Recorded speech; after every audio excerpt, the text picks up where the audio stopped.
Faça isso para socorrer o seu filho se ele bater a cabeça e dormir. E aí, pode dormir? Como avaliar se essa sonolência é em decorrência da pancada ou se é natural? Como saber quais os sinais de alerta nós temos que ter nesse momento? Fique até o final desse vídeo que lhe mostrarei como avaliar o seu filho de forma fácil e prevenir para que esses acidentes não aconteçam. Eu sou o instrutor Thales, bombeiro militar no Rio de Janeiro há mais de 9 anos e sou instrutor de primeiros socorros do SOS Missão Dupla, e nós ensinamos de maneira fácil pais e mães a terem confiança para socorrerem seus filhos em todas as emergências. E aí, você já vivenciou essa situação? Já viu alguém da sua família, algum amigo, né? Nós que somos pais, que temos filhos, que estão a todo tempo aí correndo, se acidentando, tropeçando, já tiveram essa experiência da criança cair e bater a cabeça? E se dormir é sinal de que essa criança pode morrer? Como é que a gente vai avaliar isso? Como é que a gente pode ter a consciência e a confiança de que esse momento é um momento grave, onde nós devemos buscar ajuda imediatamente, ou é apenas um momento comum, como qualquer um outro, né? Que foi uma pancada comum, né? Aquela batida de cabeça simples, que não tem nada demais. Então nós estamos aqui para passar isso e ensinar. Quem nunca teve aí um bebê que deu uma piscada ali, o bebê tropeçou e caiu, principalmente naquele momento onde o bebê começa a caminhar, começa a andar os primeiros passinhos, né, onde eles começam a cair com mais frequência. E é normal também essas quedas, devido aos bebês, eles têm o peso da cabeça, o peso do tronco ali é mais pesado do que o resto do corpo. Então o bebê, a criança, ela tende a cair para frente. Então esses acidentes de cabeça, de bater a cabeça, são muito normais, né? Eu trouxe aqui uma estatística sobre isso, onde fala do Ministério da Saúde, onde fala que no Brasil as crianças de 0 a 14 anos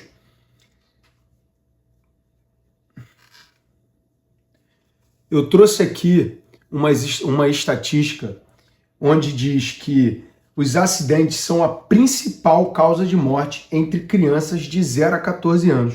No Brasil, segundo o Ministério da Saúde, anualmente, mais de 3.300 meninos e meninas morrem em decorrência desses acidentes. E outras 112 mil crianças são internadas em situações graves de acidente. Então, sim, é normal e acontece muito. Então, nós precisamos entender e saber como avaliar esse momento, essa queda foi muito pesada, foi muito forte. A criança ela tem essa tendência a cair, e aí você tem móveis escaláveis, tapetes que podem causar acidentes. Então, como é que a gente vai avaliar essa criança? Como é que a gente pode se proteger e ficar tranquilo nesses momentos? Sim, fica calmo. É possível a gente ter confiança e tranquilidade para agir nesses momentos de acidente. Como é que a gente vai ter essa tranquilidade? Através do conhecimento. Então, quando você entende e sabe como avaliar essa criança de forma efetiva, você passa a ficar mais tranquilo para dizer se ela precisa ou não de um atendimento médico naquele momento, de um socorro especializado. O fato de nós sermos bombeiros militares, a gente pega a todo momento esses tipos de ocorrência, né? Acidentes de crianças que caem, batem a cabeça. E aí a gente tem que fazer uma anamnese, um checklist, para saber se essa criança tem ou não a necessidade de um socorro mais avançado, mais especializado, um socorro intra-hospitalar, ou seja, levar essa criança para o hospital para ela poder ser avaliada mais profundamente. Eu, como sou pai também, eu tenho um filho de 2 anos, que é o Thor, e ele já aconteceu alguns acidentes relacionados a quedas. Mas tem 2 acidentes que me chamam muita atenção, porque foram 2 acidentes onde ele caiu e bateu a cabeça, porém, em um acidente eu levei ele para o hospital imediatamente, e o outro acidente eu simplesmente fiz uma avaliação e até mesmo por fotos e por perguntas simples eu consegui avaliar que ele não necessitava de um hospital naquele momento.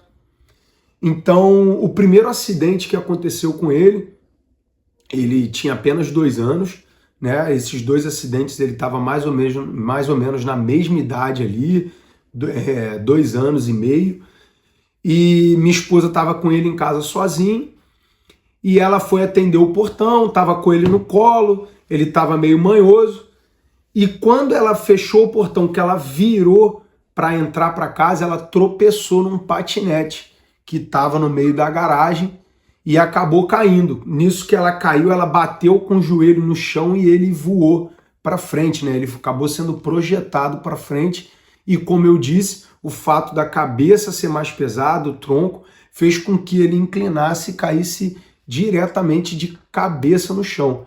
Então, segundo a minha esposa, né, ela não estava lá no momento, ela falou que foi uma pancada muito forte, que ela escutou o barulho da cabeça dele batendo, e aí ela me ligou, preocupada, me ligou. E aí eu fiz todas as avaliações, fiz as perguntas necessárias naquele momento para saber como é que ele estava, quais eram os problemas que a gente deveria averiguar ali naquele momento, para poder me preocupar ou não naquele momento. E devido às perguntas, eu achei que ele estava bem, relativamente bem, depois do acidente, e pedi para que ela enviasse algumas fotos do que tinha acontecido, como é que estava a situação dele ali, o edema, se tinha um edema muito grande, e ela tirou algumas fotos e me enviou. Imediatamente, quando eu vi o edema, juntando com a avaliação que eu tinha feito antes, eu achei necessário eu ir para o local, né, voltar para casa. Eu estava de serviço, mas aí eu tinha a condição de voltar para casa naquele momento para poder avaliar ele de mais perto. Por quê? Porque era um edema muito grande e isso me chamou a atenção. Então eu retornei, fui para casa e comecei a avaliar ele. E aí eu chequei se ele estava sonolento, se ele não estava, se ele tinha algum sinal ali de uma secreção, uma mancha muito grande atrás das orelhas ou nos olhos. E isso foi me dando sinais de que era um edema grave, porém não tão grave. Mas o que me chamou a atenção nesse acidente foi o fato de ser um acidente num horário onde ele poderia ter um sono normal dele. Então aquela pergunta bateu a cabeça, vai dormir, pode morrer?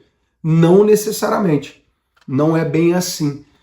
Então ele poderia ocorrer uma sonolência por causa da pancada, pode acontecer, mas também pode ser natural, ele está cansado, como era de fato naquele momento, ele estava bem cansado e já estava meio no final da tarde, então provavelmente ele ia querer tirar aquele cochilinho dele, natural, do dia a dia. E quando eu cheguei e vi aquele edema muito grande e sabia que ele poderia vir a dormir, porque era o momento dele talvez tirar um cochilo, eu comecei a me preocupar. Então, para que ele não dormisse e eu tivesse que ficar avaliando ele de tempos em tempos, como por exemplo o guideline da Cruz Vermelha Canadense de primeiros socorros, ele diz que se uma criança dorme após uma pancada na cabeça, ela deve ser acordada periodicamente após dormir para ser avaliada, né? Então você vai checar ali vários pontos para saber se ela está bem ou não. Então, como já estava perto da hora dele dormir, eu achei melhor levar ele ao hospital para fazer alguns exames complementares e saber se não tinha um trauma muito grande. E aí levei ele no hospital, ele foi lá, fez os exames, graças a Deus não tinha nada demais.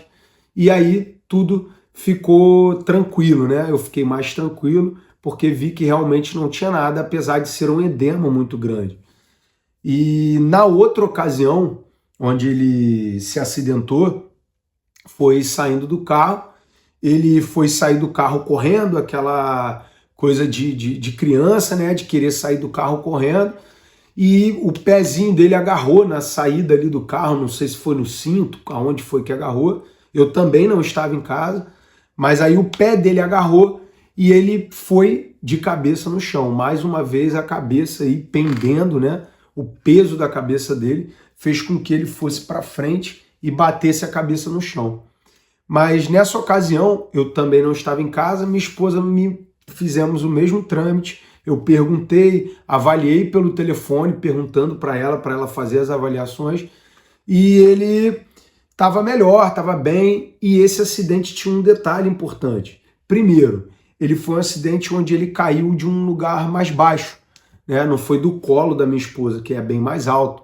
Ele caiu da parte mais baixa do carro, né, que ele estava tentando sair, e ele não deu uma pancada direta com a cabeça. O fato dele ter prendido o pé no carro fez com que ele pendulasse para frente e arrastasse a cabeça no chão.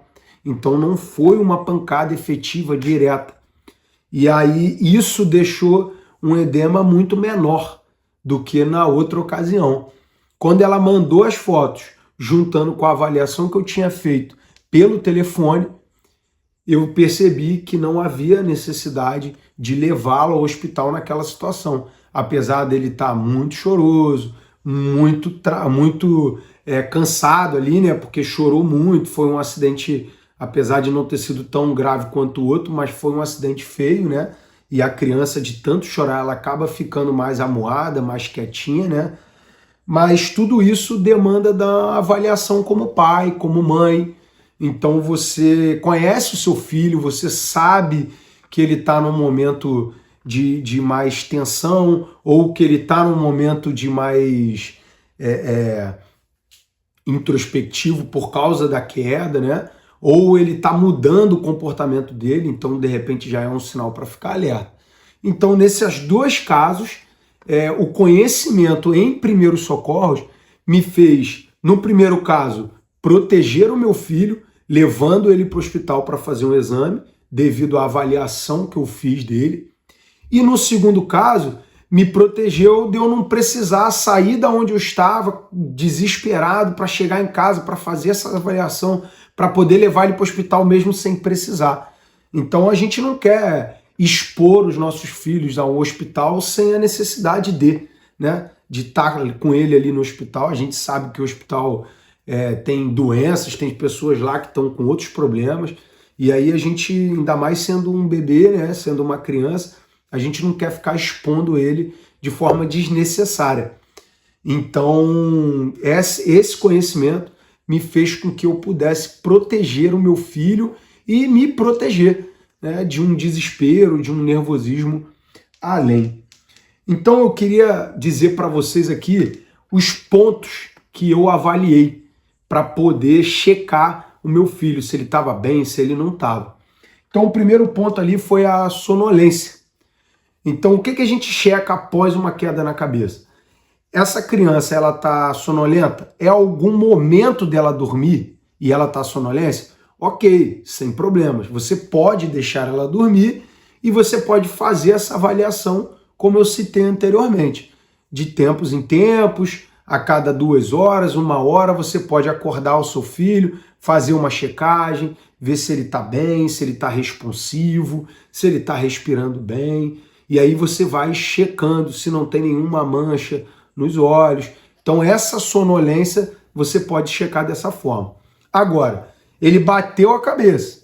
Não é o momento dele dormir, não é o momento dele ter essa sonolência. E ele começa a ficar sonolento, ficar tonto, e você chama ele, conversa com ele, ele não é responsivo, né? Até um bebê, você olhando para ele, você consegue checar se ele está te respondendo, se ele está te olhando no olho, se ele está vendo, olhando para você e reagindo ao que você fala. Então você tem que prestar atenção bastante nessa questão da sonolência, saber diferenciar. É o momento dele dormir ou não? Ele está sonolento porque realmente foi a pancada na cabeça. Outro ponto importante é a responsividade. Como eu já citei aqui, você chamar ele, chamar pelo nome, perguntar se ele está bem. Se for uma criança que responde, no caso do meu filho, eu perguntei a ele: filho, tá tudo bem? Você está sentindo muita dor?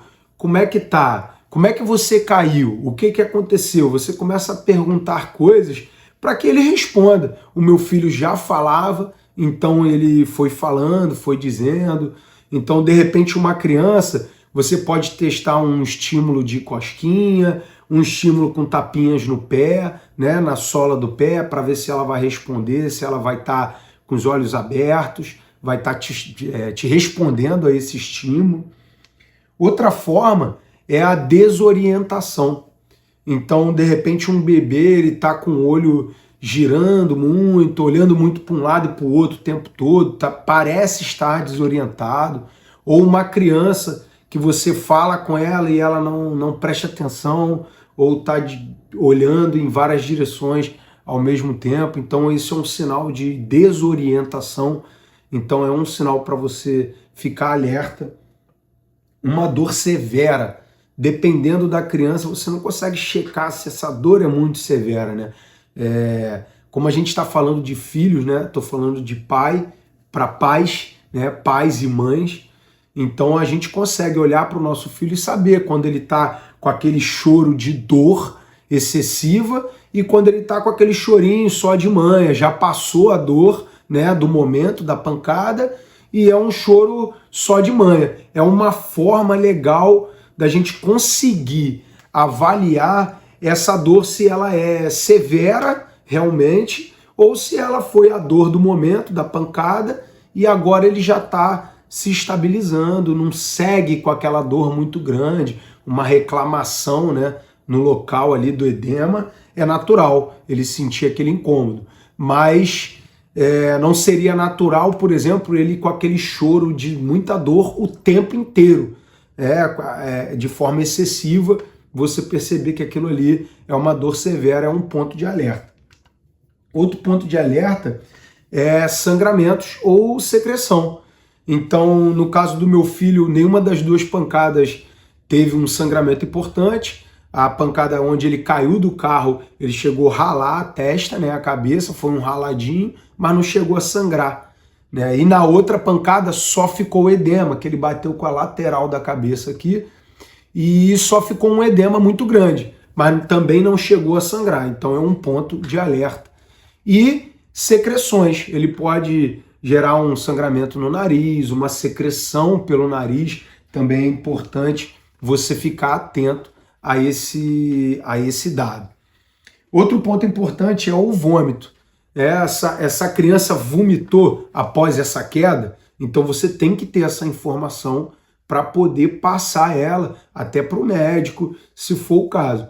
Então, bateu a cabeça, teve aquele choro, aquele nervosismo, passou aquele nervosismo, o seu filho está começando a aparentar que está com náuseas e começar a vomitar, é um sinal de alerta para que você leve o seu filho ao hospital.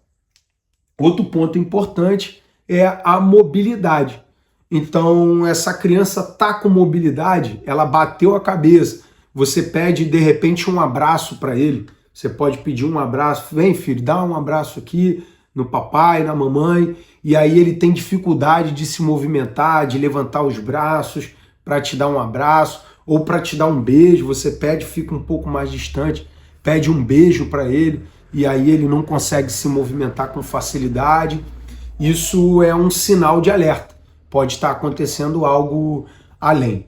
Esses são os principais sinais que a gente tem que ficar ligado o tempo todo de o que tem que ser feito. Então, checaremos sonolência, responsividade, desorientação, dor severa, sangramentos ou secreção, vômito e mobilidade. São formas da gente checar se o nosso filho está bem, se essa pancada afetou alguma outra coisa ou se foi uma simples pancada.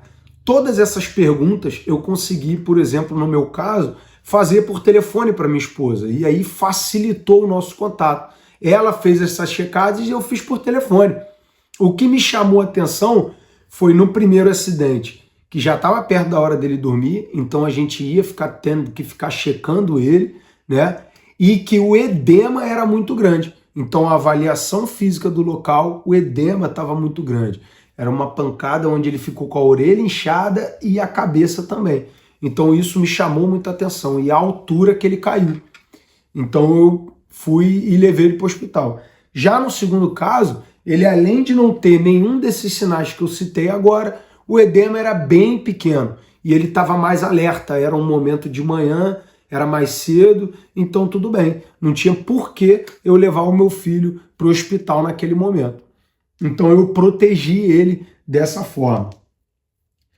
Então, como eu disse, esses conhecimentos, eles nos trazem uma confiança para agir nesses momentos e para poder socorrer nosso filho. Então, quando eu socorri o Thor naquela situação e levei ele para o hospital, eu protegi ele de algo pior. Eu poderia ter salvo a vida dele, né? No caso, se ele tivesse algo mais grave, eu teria salvo a vida dele levando ele para o hospital imediatamente. E no segundo caso, o meu conhecimento em primeiros socorros, que é uma atitude simples, né? Você avaliar o seu filho é algo muito simples para uma mãe ou para um pai, né? Saber se ele tá responsivo, se ele não tá, é algo simples, tranquilo de ser feito. E me preveniu de ter que expor ele, a levar no hospital, a fazer um exame de imagem, um raio-x, né, expor ele a essas condições. Isso também é ruim, né? Então a gente, com esses conhecimentos, acaba se protegendo e protegendo os nossos filhos.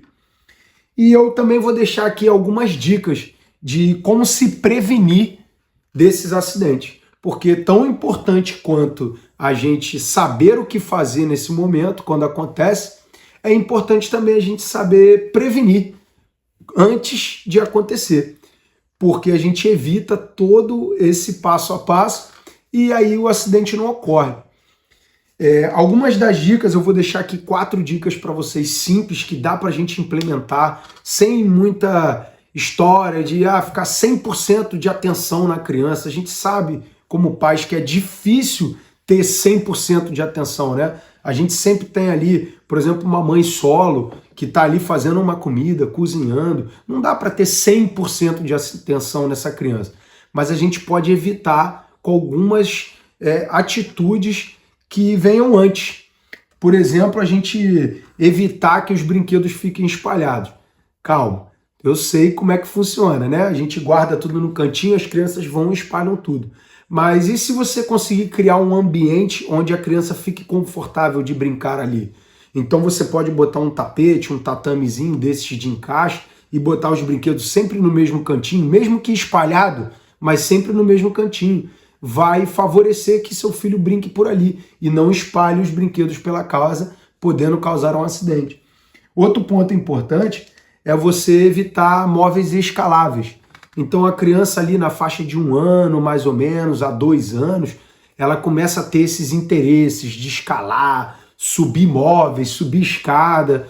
Então você não tendo esses móveis, por exemplo, não ter uma mesinha de centro no meio da sua sala, porque vai favorecer o seu filho a escalar. Ou móveis que tenham gavetas, que a criança pode abrir a gaveta e fazer uma escada para chegar em cima do móvel e aí causar uma queda. Isso também é uma forma de proteger o seu filho e prevenir o acidente. Outra forma é evitar o acesso das crianças a escadas. Se você tem uma escada na sua casa ou até na escola do seu filho, isso você pode levar para fora, né? Não só dentro de casa, mas também para fora. Se você chega num local onde tem uma escada, não tem uma proteção, você tira a atenção dele daquele local e leva ele para outro canto. Isso é uma forma de prevenir. Bota o brinquedo para longe, deixando ele intertido de outra forma. Agora, dentro de casa, você pode pôr um portãozinho que facilita, né, e dificulta o acesso do seu filho, você não vai precisar ficar atrás dele o tempo todo. Você vê no caso dos brinquedos ali, a minha esposa, ela tropeçou em um brinquedo que estava largado no meio do caminho, no meio da garagem. Então, você vê que essa questão do brinquedo é importante a gente estar guardando no canto. Outro ponto que a gente pode causar de prevenção é você ter, quem tem tapete em casa, por exemplo, na cozinha, no banheiro, dá preferência para tapetes antiderrapantes, né? Aqueles que grudam no chão e a criança passa e ele não sai. Isso aí até previne queda em pessoas idosas. Se você tem tanto crianças quanto pessoas idosas na sua casa, você pode prevenir. Durante o banho, ter aqueles tapetes que grudam no chão também é legal, porque evita que a criança escorregue naquele ambiente líquido ali, e a gente sabe que as crianças nunca param, né? Então no banho ali ela também tá pulando, tá correndo, então isso acontece com uma certa frequência, ela pode escorregar também e bater a cabeça. Então crie essas rotinas dentro da sua casa que vai facilitar você vigiar o seu filho naquele momento. Então, brinquedos num canto, você não vai precisar o tempo todo ficar guardando, ele pode ficar espalhado, desde que seja num lugar só. Portas na escada, portãozinho, grade, tela, evitar o acesso da criança. Então você não vai precisar toda hora correr atrás do seu filho quando ele for na direção da escada. Móveis que tenham gavetas, você botar prendedores para que a criança não escale as gavetas, ou mesas de centro. Se você não tiver uma mesa de centro, ele não vai escalar na sua mesa. Ou como essa estante aqui que tem várias prateleiras, se você não tiver esse tipo de estante na sua casa, você não vai precisar ficar correndo atrás do seu filho o tempo todo para ele não escalar a estante. Assim como o tapete, que você tendo um tapete vai evitar que seu filho escorregue. Então, você que é pai e que é mãe e que acompanhou a gente até agora, até esse momento, eu peço para que vocês compartilhem esse vídeo com outros pais e outras mães que possam também conhecer e ter esse conhecimento para ajudar a proteger os seus filhos. Então, se esses acidentes já aconteceram na sua casa de alguma forma, um acidente de seu filho ter caído, ou você viu uma criança que realmente pendulou para frente, caiu de cabeça, bota aí nos comentários para a gente saber, já aconteceu. E aí a gente vai ver aí a quantidade de comentários de pessoas que já vivenciaram essa situação. Isso também é importante para a gente saber que nós não estamos sozinhos, né? Crianças se acidentam mesmo e isso é normal. Não é porque você é um mau pai ou uma má mãe que isso acontece. E não se esqueça de se inscrever no nosso canal e ativar o sininho para receber todas as notificações dos nossos vídeos. E você, pai e mãe, possa aprender de forma fácil a ter confiança para socorrer os seus filhos em todas as emergências. Até a próxima, um abraço.